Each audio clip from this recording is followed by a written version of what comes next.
sasabihin ni Nina, sigurado ko namiss mo din yung nanay mo. Pagbatiin na lang natin silang dalawa. Akong bahala. Hindi na kasi tayo nagkikita eh. Kaya dinrawing kita para hindi kita mamiss. Ang dami ko palang pagkukulang sa'yo. Please forgive me. Give me a chance to be a mother to you. At least ngayon alam ko na mahal ko naman. Gusto namin tulungan kayo ni Andres. Okay lang naman po kami ng tatay Andres ko eh. Andres o Brent? Niloloko niyo pa kami magkama. Hindi ka man tunay na anak ka rin, Nina! Isusumbong mo ako? Subukan mo. Patay ang tatay mo. O sundin mo si Ruth. Mukhang nakatakas sa sila Brent tsaka sila Angel eh. Iniligay niyo ako mag-ama sa alanganin. Sabihin niyo nga sa akin, dapat ko pa ba kayong pagkatiwalaan? Hindi ko inisip na aabot sa ganito. But I have no choice. Kailangan mawala lahat ng kaharang sa mga plano ko. Finish them.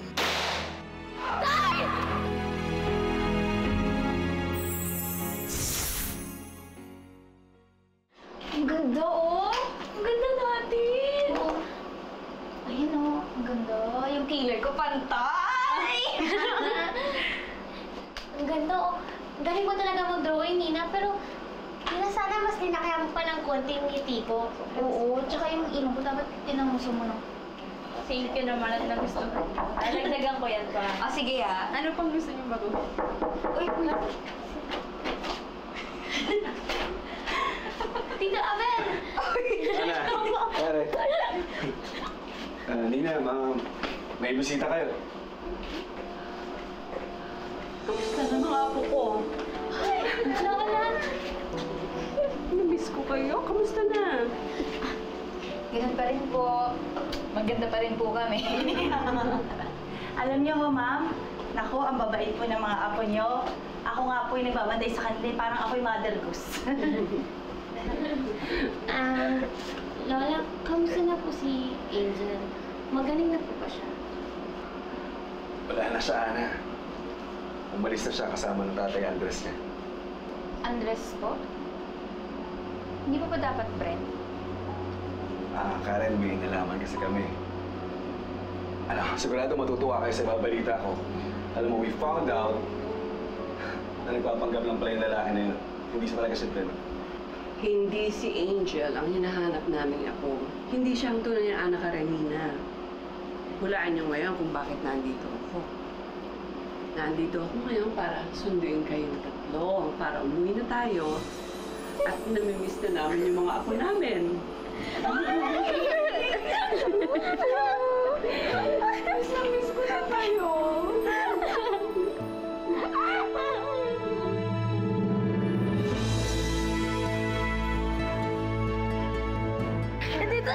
Kailangan makalayo tayo, anak!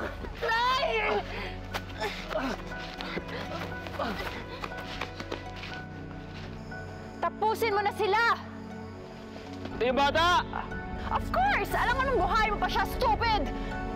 Go! Tapusin mo na ang mag-ama!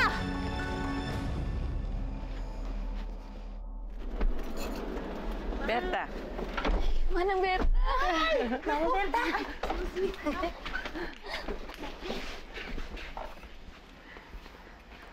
Karen, what's wrong?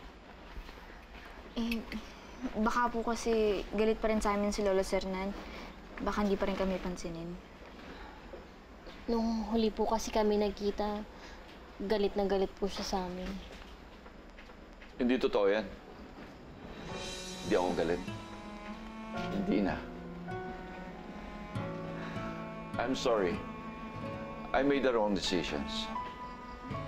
Miss na miss ko kayo, Ana, Karen, Nina. And I'm so happy you're back. Lola!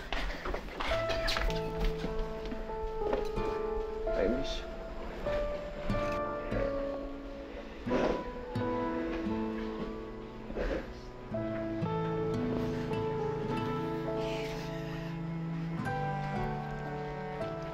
Ana? Lalo. Sorry.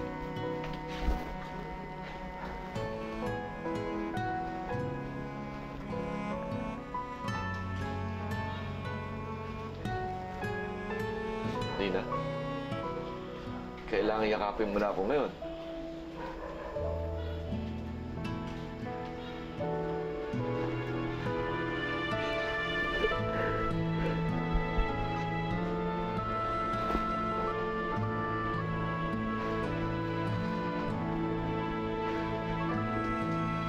Salamat po.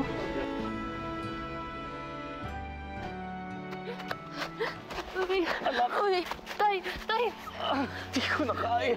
tay, tay, kailangan natin umalis. Di ko na kaya, anak. Umalis ka na. Iwan mo na ako dito. Hindi ko po kaya kayo iwan, tay. Anak, pasensya ka na, nadamay ka sa kalokohan ko. Hindi ka dapat nadamay dito eh. Anak, mauna ka na.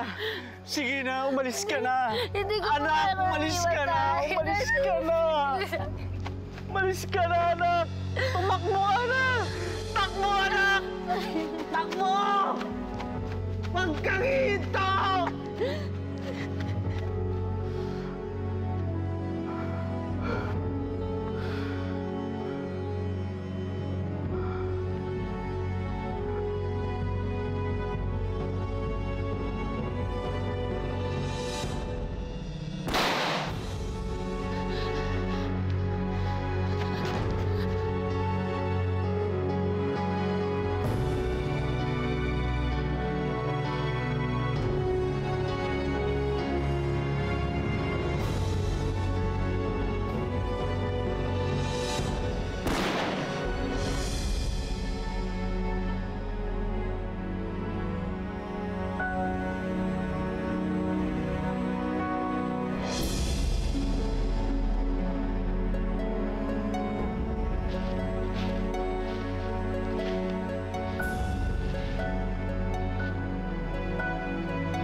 Kayong mag-alala.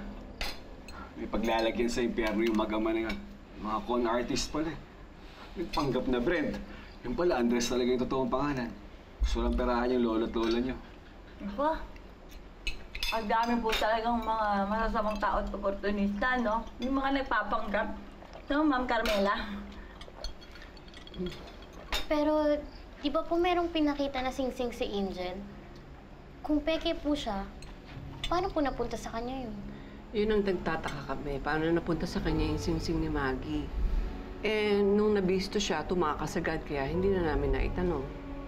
Nakakaloka siya. Ang lakas ng loob niya na sabihin kami yung peke, tapos siya pala yung mandurugas.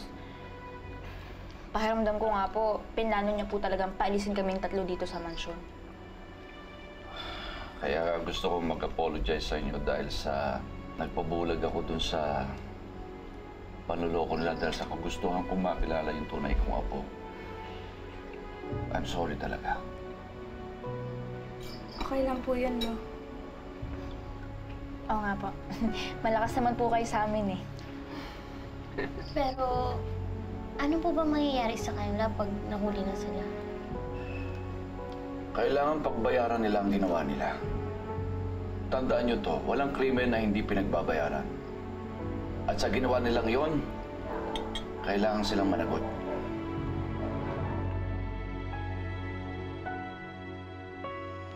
Tapos na.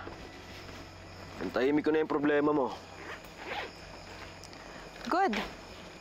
Ngayong wala na sila, wala na mag-i-implicate sa akin. Wala na.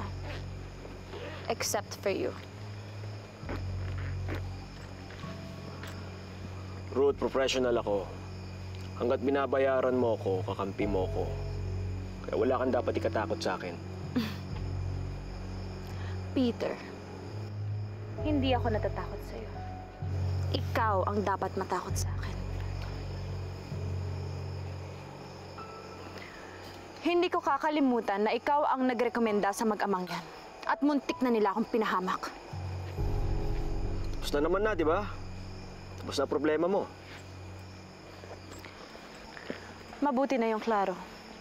Remember, hindi ko lang basta sinusolusyonan ang problema ko. Pinapatay ko.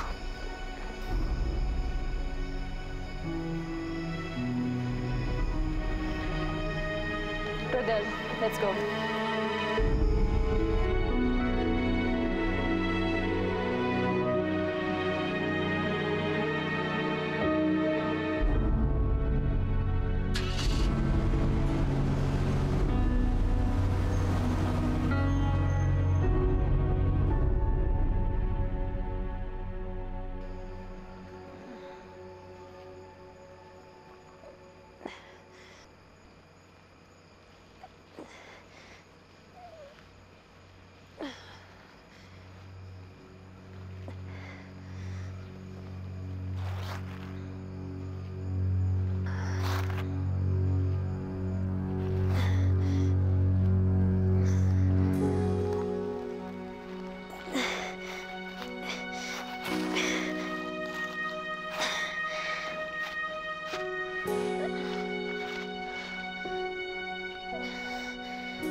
ako sa inyo.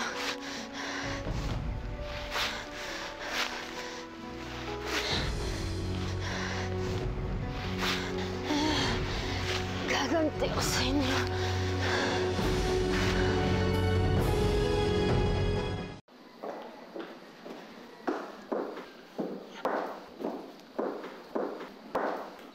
Okay, bakit ito tinetext ha? Saan ka magaling? Busy ako. And I had to fire someone. Why? What's so important ba? Well, nagkagulo dito kanina eh. Nalaman naman loloko lang si Brent tsaka si Angel. Really? So, ibig sabihin, hindi pala siya yung totoong Brent? Oo, kaya nga nagtataka ako bakit di mo siya namukaan eh. Dahil magkamukha sila. And besides, ilang beses ko kayong wina-warningan na baka lahat na pumupunta dito ay mga manloloko. Abel, I don't wanna say I told you so. Anyway, nasan ba sila ngayon? Wala na, tumakas na sila. That's good. At least ngayon matatahimik na tayo. Ngayong wala na sila dito at wala na rin ang 3 anak Karenina, matatahimik na rin ang bahay na ito. Well, if you should know, andito na ulit yung 3 anak Karenina. What? Eh, mga loko-loko naman pala talaga kayo, no? Ay, naku. Kaya hindi na natahimik ang bahay na ito. Hindi na kayo natuto.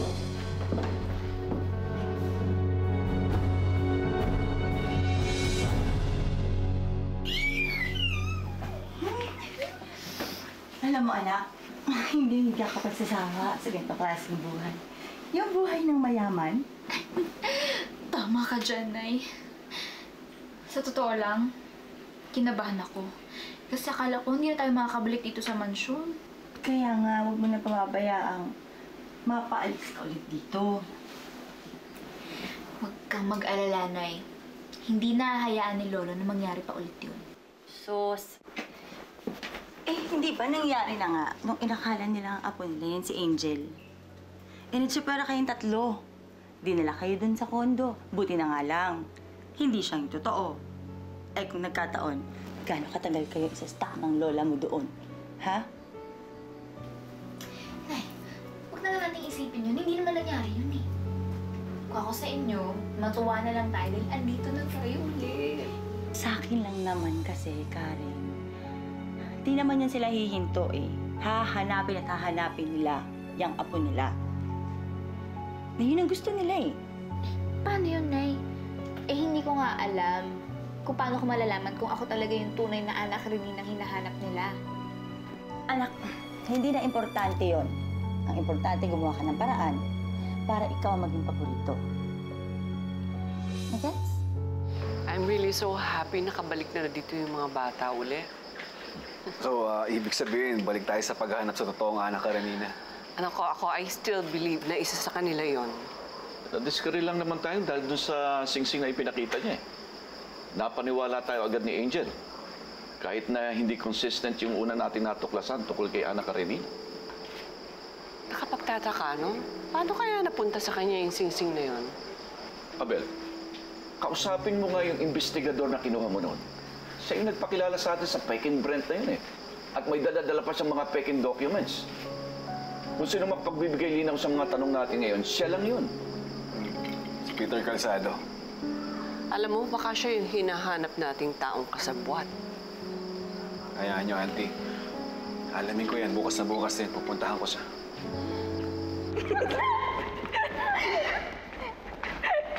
Teka lang, saan tayo magkita pag recess na? Good morning, Ana, Nina, Karen. Good morning. Good morning. Alam niyo ba, I'm so glad nakabalik na kayo dito.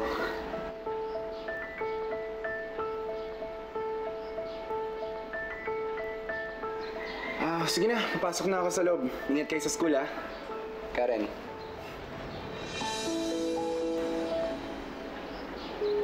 Kung kunyari pa si Aldrin, dinamay pa kami. Sa'yo lang naman nakatingin eh. Uy, hindi ah. Na-good morning din naman sa inyo, di ba? May something ba kayo? Wala. Friends lang kami. Friends. Eh, tignan mo nga yung smile mo. Oh. Wait lang ah, si Mami tumatawag. Hello? Yes, ma'am. Nakabalik na kami sa mansyon. Apo. Papasok na rin kami sa school. Good morning! Oh, are you girls ready to go? Apo. Hatid ko na kayo. Sige na. Ayun po, kausap niyo po yung mommy niya. She looks happy. Opo. Dahil sa amin. Dahil sa inyo? Kami po kasi na yung gumawa ng paraan para makita sila ng nanay niya. Oh, that's very sweet of you to help her. Alam niyo, masaya ako dahil nakikita ko naging close na kayo. Opo, Lola. Para na nga po magkakapatid yung turing namin sa isa't isa.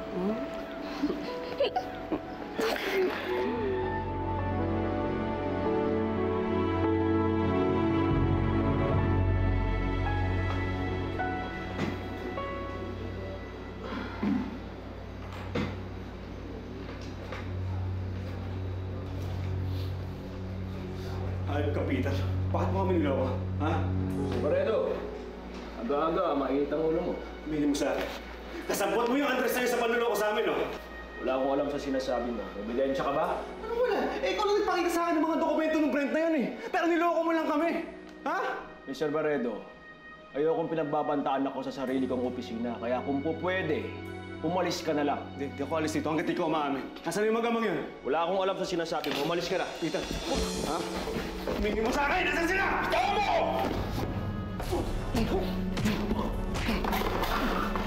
Ano? Sir? Ba tayo tapos? Sir, ayos lang po kayo. Ayos na ako. Yeah.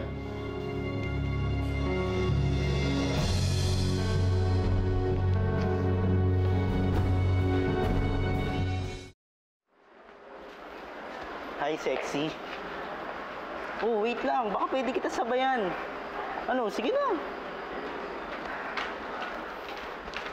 Masyado ka namang mailap. Sige na. Huwag mo akong hahawakan.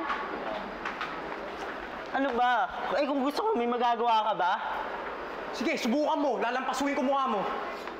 Huwag ka makikialam dito, janitor ka lang. Oo, janitor ako. Trabaho ko magtapon ng basura. Gusto mo pati ikaw tapon ko, ha? Ano, taba?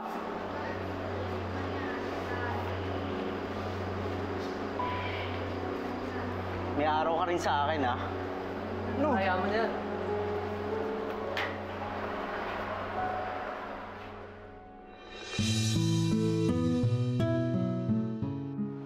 Nag-away lang kami ni Peter, Auntie.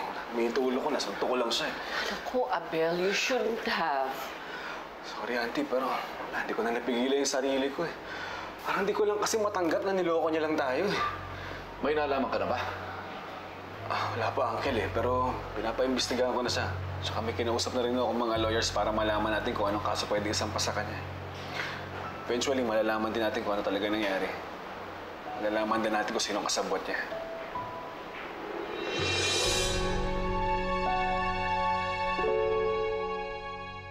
Dapat hindi mo na ako tinulungan. Kaya ko naman yun eh. Ako na nga tong tumulong, ako pa tong nasabihan. Wala ba akong thank you dyan? Thank you. Wala nga naman.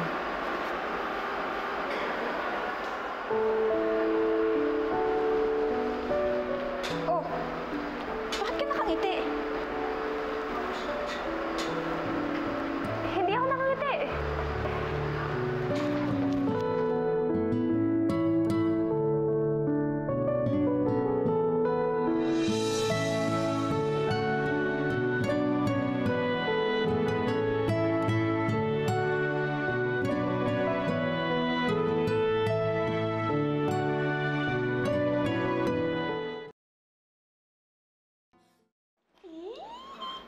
Umaming ka nga. May something kayo ng janitor, no? Ano ka ba? Brian ang pangalan niya at wala kaming something. Pero kung umiti, oh. Ano nga sinabi mo sa akin kanina? Ngiti pa lang, halatang halata na. At Nina, hindi nagsisinungaling ang ngiti. Oo na, sige na, aaminin ko. Napasmile niya ako kanina nung pinagtanggol niya ako doon sa bully. So, crush mo siya? Hindi ko siya crush. Aminin mo na. Crush mo siya, no? Uy, hindi. Oy, secret lang natin to, ha? Please. Oo naman. Ikaw pa? O Carla, anong ginagawa mo dyan? Wala naman, Manang Berta. Kuha lang sana ako ng food. Kaya lang nandito pala tong tatlong to, so wag na lang. O, kayong tatlo. Nagluto ako ng ginatan. Gusto niyo ba paghain ko kayo? Magmerienda muna kayo, Hana? Sige po. Sige po, teka. Tagin yung nanay ko. Ay, si Susie, wala. Umalis. Oh, saan po siya nagpunta? Ay, hindi ko alam. Ang sabi, may kikitain daw.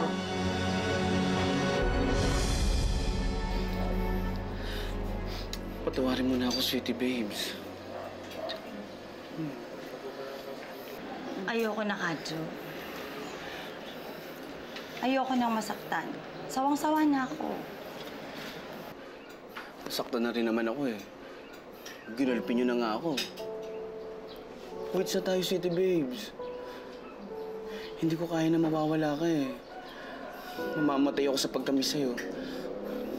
Ang bigat-bigat dito. Ang bigat-bigat. Talaga? Namiss mo ako? Oo. Kumbaga sa alcoholic, ikaw ang alak ko.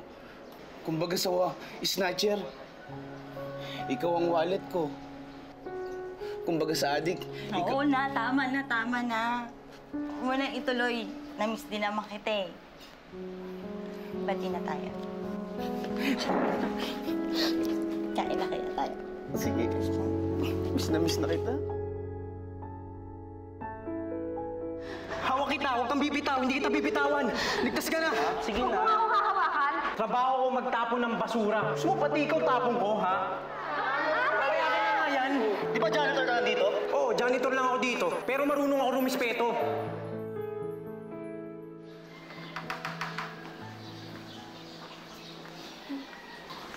So, ganyan pala mag-smile ang mga emo, no? Looks weird. Mas bagay pa rin sa'yo nakasimangot. Ano na naman bang problema mo? Ako, wala. Baka ikaw meron. Sa mga newfound friends mo. Kung sisiraan mo si Ana at Karen, wala kang mapapala. Maninira? Ako? FYI, Nina. Hindi ako kagaya ng mga friends mo. Hindi ako maninira. Alam mo ba, pinag-uusapan ka nga nila kapag wala ka eh. I heard them. Alam mo pa ako nung sabi nila, ang babaw mo raw. Kasi ang saya-saya mo na dahil okay na kayo ng mami mo. Pero yun pala, pinilit lang pala nila yung mami mo na kausapin ka. You don't believe me, do you? Sige. Go ahead, ask them. Tanungin mo sila kung pinilit lang nila yung mami mo na kausapin ka. Sinungaling ka. I'm not. Hindi ako paka-elemera gaya ng mga friends mo. Kaya kung ako sa'yo, mag-iingat ako. Kasi baka in the end, ako pa yung magmukhang tatanga-tanga.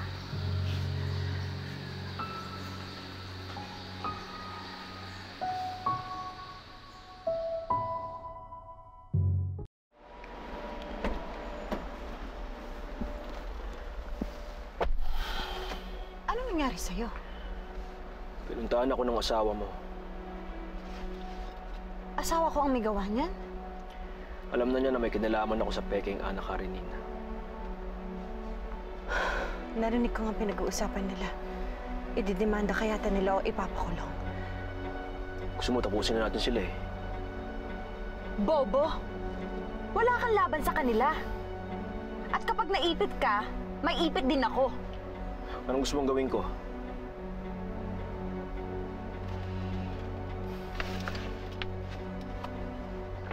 Sapat na yan para maglaho ka. Kulang pa to ah. E di daragdagan ko. Basta huwag ka na magpakita ulit. Just disappear. Hanggat binabayaran ako, gagawin ko kahit ano. Siguraduhin mo lang na hindi titigil to. Dahil magkakaproblema tayo. At ikaw ang mas mawawala.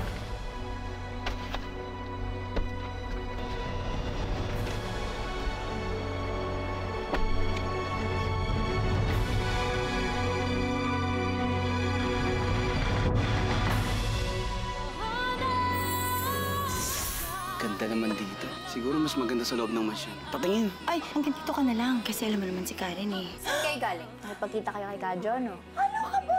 Di Oras na malaman ko na sinira niyo yung usapan natin, magagalit ako sa inyo. Baka kailangan nating hanapin ulit si Maggie. Hindi kaya si Maggie yung taong grasa na nakita ko noon? Sumama ka sa amin. May titirahan kaming bahay. Townhouse dyan sa Merotonda. Payatang townhouse. Mansyon ang pasukin natin. Gusto ko naman makita kita. Saan ba tayo magkikita? Diyan na lang. Marami namang kwarto dyan eh. Wala naman makakaalam. O sige na nga. Abel, tumawag si General Onyola. Nakita na ng mga tao niya si Andres. Patay na siya. Sinalvage daw. Si Angel. Hindi pa nakikita. Posibleng buhay pa rin si Angel. What? Yan si Nina. Siya ba yung sinasabi mong may gusto sa isang janitor? Sinong nagsabi sa inyo yan? Si Karen? Obvious na tinatanong mo pa. Nina! Nakita namin yung crush mo! Nina!